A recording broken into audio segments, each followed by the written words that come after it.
Bueno, muy buenas tardes. Espero, esta es una hora difícil, 2 de la tarde, esta marea postprandial, pero bueno, intentaremos que no sea muy pesado.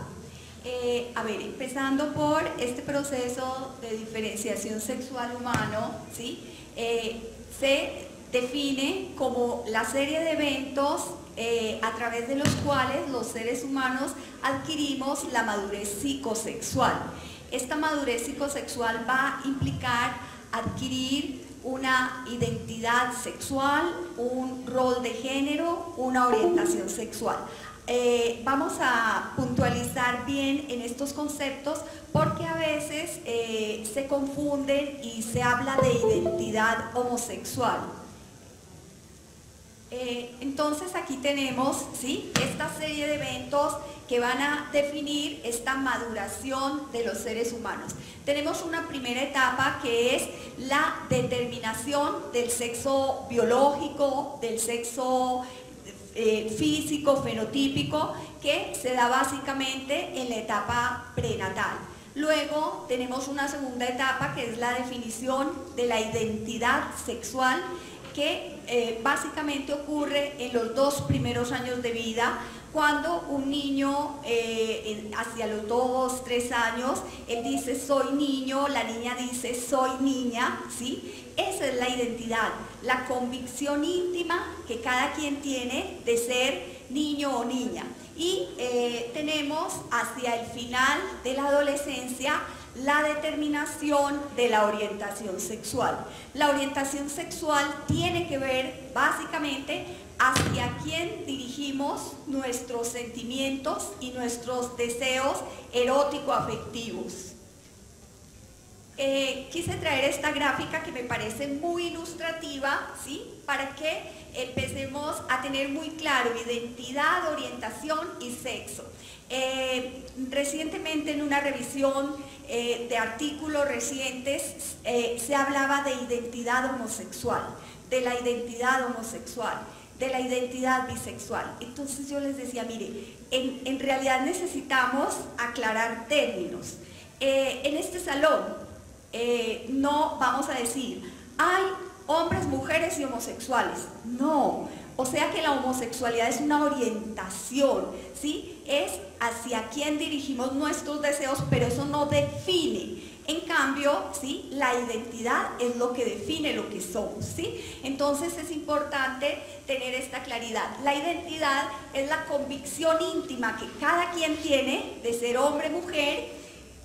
Si en realidad existiera un tercer sexo, no sería la homosexualidad, sino aquí entraríamos a discutir intersexo, los queer, ¿sí? Pero no podríamos decir que una tercera identidad es la homosexualidad, ¿sí? Entonces la identidad es la convicción íntima que cada quien tiene de ser hombre, de ser mujer o de ser intersexual. La orientación, como lo vemos allí, ilustradito con el corazón, es de quién nos enamoramos, a quién vamos a desear erótica, afectivamente. Y vemos en el otro extremo, rol de género. El rol de género tiene que ver con todo el comportamiento, ¿sí? Y el rol de género, de alguna manera, lo determina esa identidad. Si yo me siento mujer, pues voy a adoptar un rol que la sociedad, digamos, designa para las mujeres. Si yo me siento un hombre, asumiré un rol varonil. También, entonces allí es donde hoy se abre ese espacio. Si yo me siento queer, no voy a asumir ni un rol masculino ni femenino, ¿sí? Entonces es empezar a mirar que el rol de género lo determina esa identidad. Y los genitales pues van a definir el sexo biológico, no más. Pero el sexo biológico ni define ni determina la identidad y tampoco la orientación sexual. Vamos a hablar de esa primera etapa, ¿sí? Esa primera etapa se da a través de 3 momentos. la fase cromosómica, la fase gonadal y la fase hormonal. Esta primera etapa, que es la diferenciación somatosexual, se da in útero. Vemos cómo la cresta gonadal se va a formar a través del mesodermo intermedio, donde van a actuar factores genéticos como el WT1 y el SF1. Esta cresta gonadal ya conformada va a ser, digamos, influenciada por el factor SRY, ¿sí?, más el SOS9, y esto va a definir la formación de un testículo.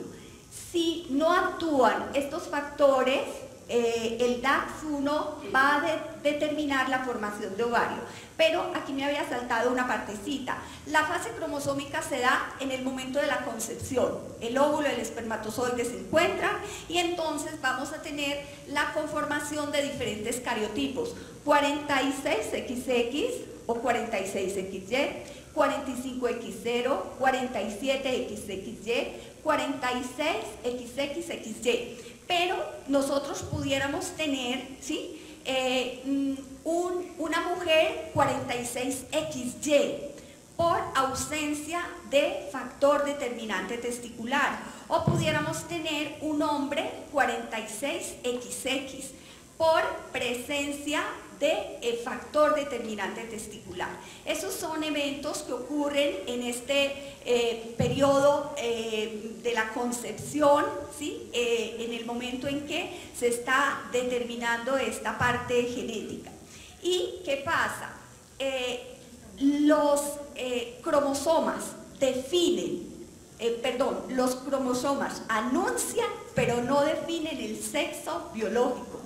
Un 46XX no necesariamente será una niña, un 46XY no necesariamente va a ser un niño. Entonces este concepto es interesante, que el cariotipo anuncia, pero nunca define el sexo de la criatura.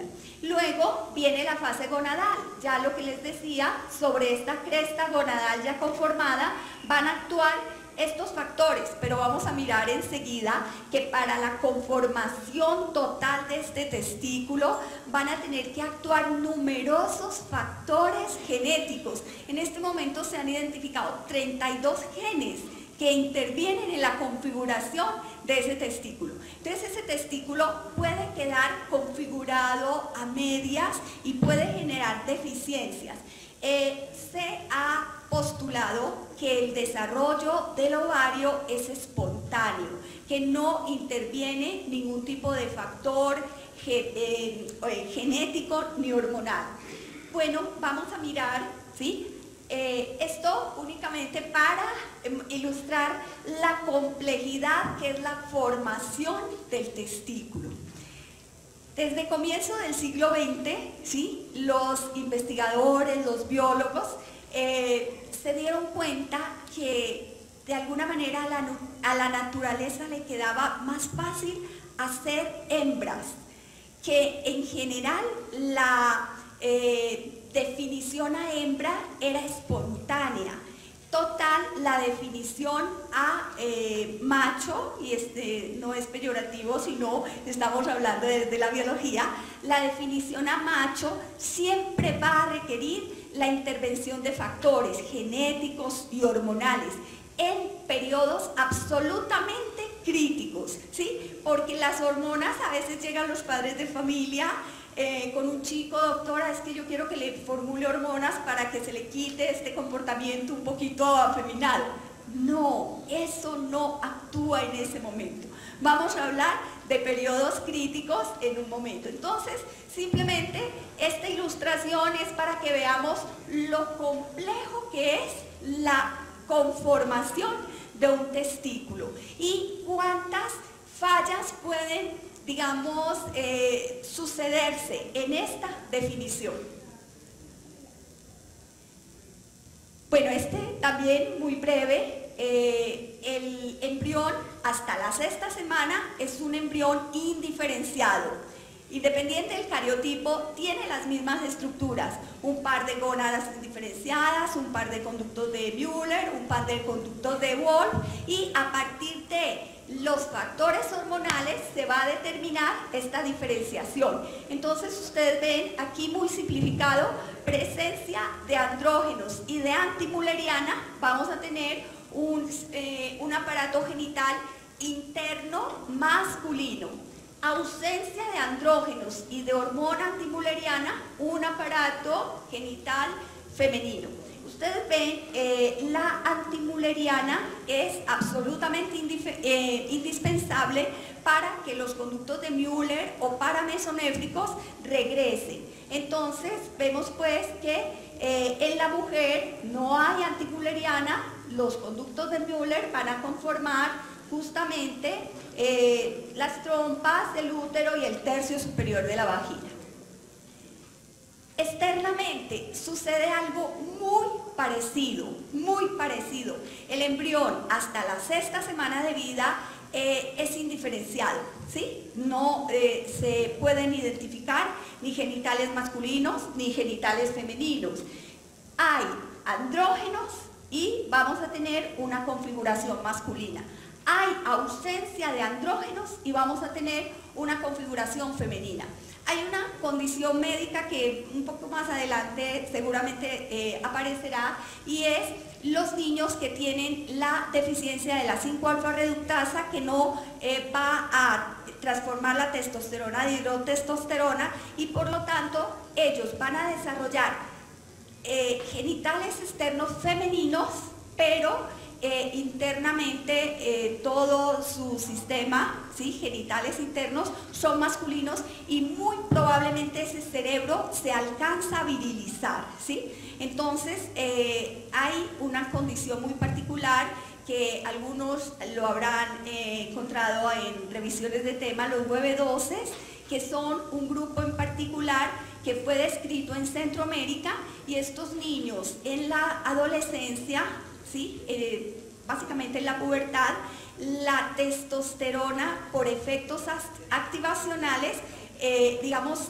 viriliza el cuerpo, y entonces ese cuerpo que había quedado no bien definido se puede definir hacia un cuerpo masculino. Entonces miremos que son las mismas estructuras, como el embrión hasta la 6ª semana tiene un tuérculo genital, unos pliegues genitales y unas prominencias genitales, y a partir de estas estructuras se van a formar o bien los escrotos, los labios mayores, ¿sí? Digamos que tienen su homólogo. Durante el periodo intrauterino, una oleada de testosterona masculiniza el cerebro del feto, mientras que la ausencia resulta en un cerebro femenino. Entonces este es un concepto importante. Hoy en día, cuando la gente tiene mucho temor, es que la homosexualidad se puede contagiar, que es que la disforia de género se puede contagiar.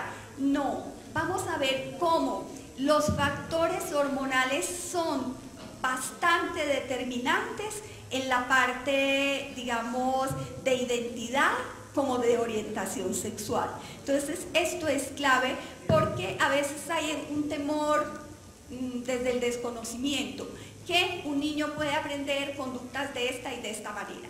Estas conductas vienen bastante determinadas por influencias hormonales, y ya vamos a mirar cómo es que actúan las hormonas en el cerebro.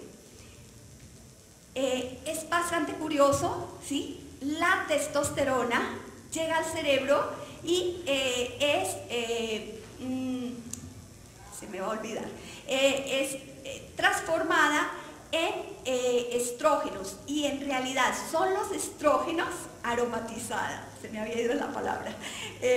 La testosterona es aromatizada a estrógenos, y son justamente los estrógenos los que van a virilizar el comportamiento y finalmente virilizar el cerebro. Es algo un poco curioso, pero vamos a mirar. La testosterona en este periodo, se ha propuesto que sea prenatal inmediato o postnatal inmediato, y les digo se ha propuesto porque es desde estudios en roedores y en primates que se ha planteado esta teoría. En los seres humanos no tenemos una digamos, una manera de verificarlo de manera directa. Ahora hablaremos de las niñas con hiperplasia suprarrenal congénita, que podría ser una manera de verificar estos eventos. Entonces, ¿qué pasa? La testosterona en ese periodo crítico que, vuelvo y repito, o bien sea prenatal inmediato o postnatal inmediato, va a organizar el cerebro determinando si este cerebro va a funcionar de una manera continua, la LH, o si va a ser picos, continua como en el varón, o si va a ser picos como en la mujer. Entonces vemos cómo en realidad hay unos efectos organizacionales de la respuesta, digamos, hormonal a estos cambios, o también del comportamiento sexual. Y hay unos efectos activacionales que ya ocurren en la pubertad. Entonces, digamos, la testosterona en el cerebro actuaría en esos dos momentos, organizando el cerebro para que funcione de una manera, y ya en la pubertad activando el funcionamiento. Aquí tenemos en roedores. Esto es durante el embarazo, postnatal a los 10 días y postnatal, digamos, un poco lejos. Vemos que hay un periodo crítico, ¿sí?, en roedores. Entonces, la virilización del cerebro o la no virilización se va a dar en este momento. Entonces, si tenemos un ratoncito macho y lo castramos, vamos a generar, ¿sí?, que ese cerebro se organice para funcionar con una respuesta de un pico de LH a los estrógenos. Pero si a una ratoncita hembra le ponemos testosterona, vamos a virilizar ese cerebro y va a tener una secreción continua de LH. Esto es en cuanto a la parte hormonal. Esto es la parte comportamental.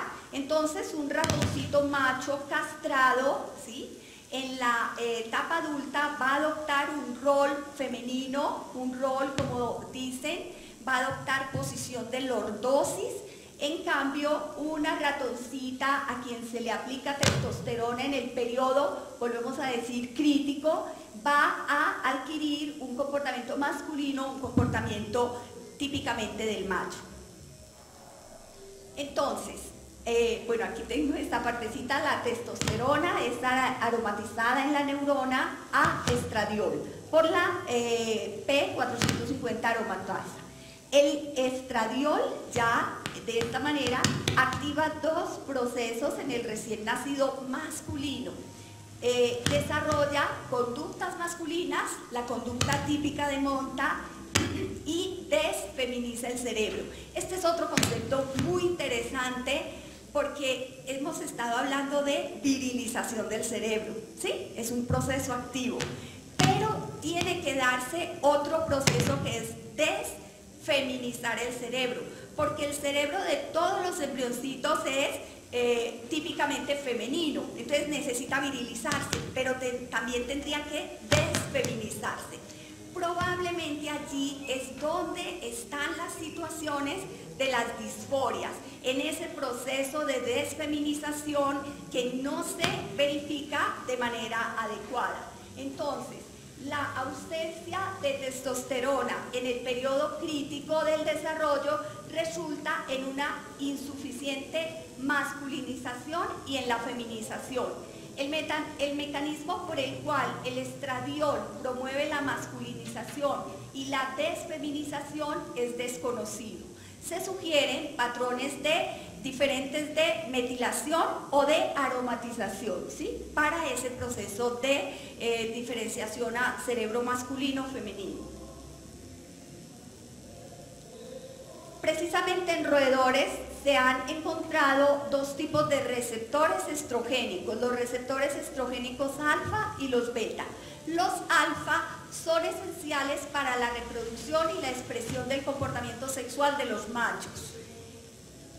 Deficiencia de receptores alfa ocasiona deficiencia en el comportamiento copulatorio y de penetración en el macho.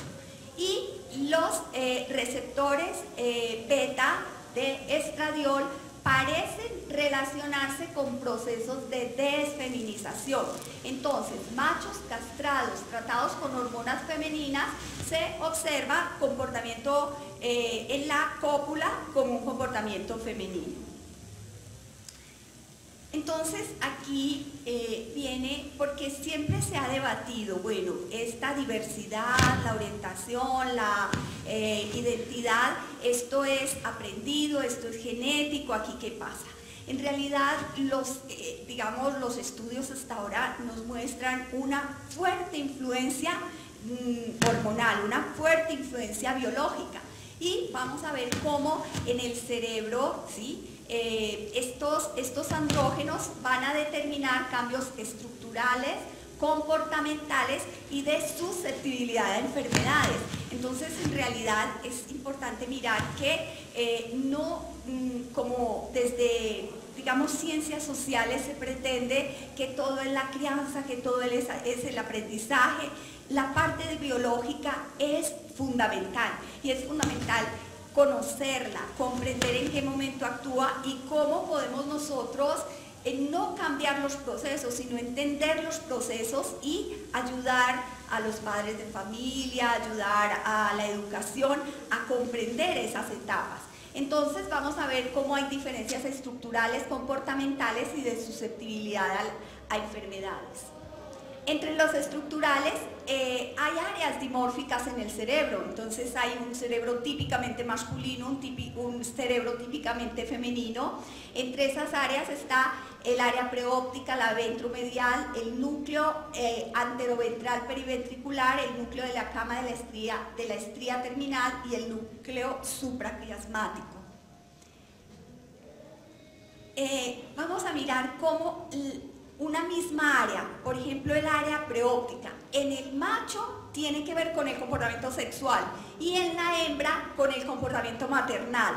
Es decir, una misma área en el hombre o en el macho va a determinar cierto comportamiento típico, en la hembra no es el mismo comportamiento, no es que el área preóptica determine el comportamiento sexual de la hembra y del macho, no. Es muy curioso. Yo creo que esto es un diseño bastante perfecto, ¿sí? Cómo entonces esta área preóptica se relaciona con el comportamiento sexual del macho, ¿sí?, y el maternal de la hembra. En cambio, vamos a mirar el núcleo ventromedial hipotalámico, se relaciona con el comportamiento sexual de la hembra y con el comportamiento agresivo del macho. El núcleo de la cama de la estría terminalis está involucrado en el comportamiento copulatorio del macho. Justamente en el Instituto Holandés de Transexualismo han encontrado diferencias en esta estructura en varones con transexualismo, ¿sí? Y el núcleo anteroventral periventricular es esencial para el proceso ovulatorio, ¿sí? Evidencia epigenética. Entonces, lo que ahora decíamos, no se conoce exactamente cómo se da la desfeminización, pero probablemente son fenómenos de metilación o acetilación de histonas. Bueno, estudios en humanos. Entonces, lo que yo ahora les decía, las niñas con hiperplasia suprarrenal congénita tienen comportamiento virilizado, ¿sí? Y en la parte sexual, algunas de ellas tienen una mayor probabilidad de desarrollar una orientación lésbica. Hay diferencias en el cerebro de las niñas que tienen una hiperplasia suprarrenal congénita. En la parte comportamental, vemos pues cómo los niños que presentan una insensibilidad completa a los andrógenos van a desarrollarse fenotípicamente, pero comportamentalmente también como niñas. Un embrión masculino con deficiencia de 5-alfa reductasa o de 2,17 hidroxiesteroide deshidrogenasa, no hay transformación a testosterona. Cuando la producción aumenta en la pubertad se viriliza. Esto por el efecto activador. Entonces vemos diferencias comportamentales. Estas son las estructuras dimórficas que sí se han evidenciado en los seres humanos. El núcleo intersticial del hipotálamo anterior 3, que es el homólogo del área preóptica, y el núcleo de la estría terminalis del hipotálamo.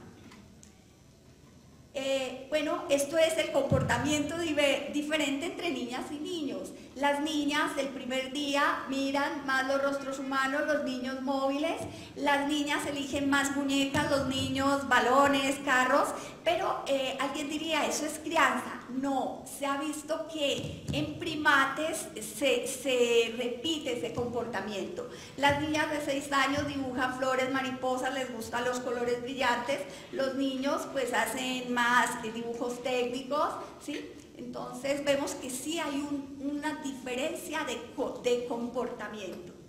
Y esta última de susceptibilidad a enfermedades. Sabemos que hay enfermedades típicamente de las niñas y hay enfermedades típicamente de los varones. Entonces, bueno, desafortunadamente pues es muy pequeñito, no se alcanza a ver, pero el síndrome de Rett solo se presenta en niñas, es un síndrome genético muy raro, donde hay un trastorno en el desarrollo neurológico. Y el síndrome de Klein-Levin se presenta solo en niños o en varones y da hipersomnia, hipersexualidad. Se parece un poco al síndrome de Kluver-Bucy, ¿sí? Pero vemos cómo los niños son más afectados por el TDAH, por la dislexia, ¿sí? Por la apnea de sueño, las niñas más por la bulimia. Entonces hay algo allí desde la parte hormonal. Identidad de género, esto ya es para puntualizar. Identidad de género es la misma identidad sexual o sexo psicológico. Percepción íntima que cada uno tiene de ser hombre, mujer o intersexual. Rol de género es cómo actuamos la identidad de género. Y aquí vemos, estas son teorías un poco viejas, pero vale la pena que en un momento más adelante las puedan revisar, como inicialmente se pensaba que la identidad era aprendida, pero esto lo rebatió Milton Diamond. Y respecto a la orientación sexual, pues también vemos cómo hay diferentes teorías de influencias hormonales y también de influencias genéticas. Entonces, ya para terminar, los rasgos no son exclusivos de hombres y mujeres.